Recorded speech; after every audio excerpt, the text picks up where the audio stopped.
You can watch the ball boy comes out and goes, uh-oh, I don't want anybody to see that. He pulls it out of there. Yeah. Murray's freaking out because he's angry at the official in the middle of a terrible night because he's getting smothered by Minnesota's defense.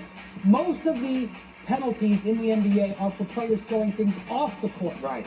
It's immediate ejection if you throw it off the court.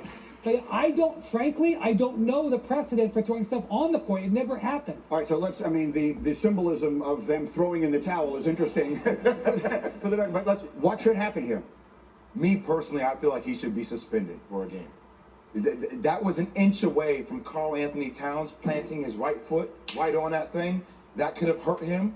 He could have been out of the game. I understand it's not precedent, but I think that was such an immature move by Jamal Murray, and that could have been a really hurtful, nasty thing to happen to Karl.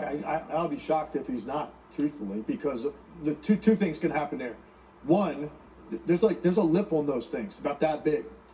Easily somebody could step on that, roll their ankle, sprain an ankle. The other thing that could happen is you could step directly on top of it and have that thing slide out. Now you're talking about a groin injury potentially. Look at that right here. Look at the right foot. Look right there. Right in the middle of the paint. So I don't know how the league wouldn't suspend a player for throwing an object, like any object, onto the court in the middle of the lane when there's five guys in this actively regard, playing. they may have been much better off, the Nuggets, if the officials had seen it, because they could have then thrown him out of that game, and it wouldn't be carrying over to Game 3 when they'll be playing for their lives. Listen, I've been covering the sport for 35 years. I've been watching it my entire life. I'm not sure I've ever seen that. I haven't.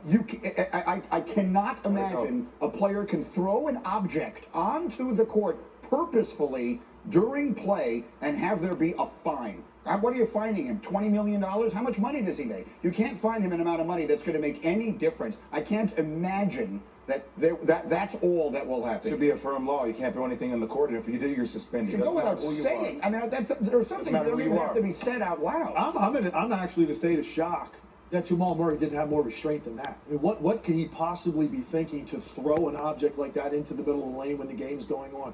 I mean, come on. As a player, yeah, you got to have better control over your emotions than that. Put a break on it. I understand how frustrated you were, and they're getting completely dominated, demoralized. Any word you could think of, it happened to the Denver Nuggets in the first half of that game. But if you're Jamal Murray, you've got to show more restraint than that, because, look, that could lead to you now not having an opportunity to punch back on Friday night. I don't know what's worse, him getting suspended or the fact that he's been in jail the last two games. I don't want to hear any of this talk about calf injury. They have strapped him up. I have a full screen on this. Will, if we can throw up the Jamal Murray full screen, I have it as A76. Jamal Murray was 3 for 18 in this game last night. That's 17%.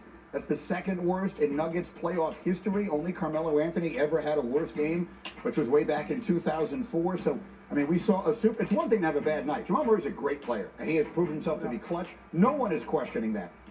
Look, I don't know. If I know one thing, it is that you cannot throw an object onto the floor. A fan would be thrown out of the arena. They would have their ticket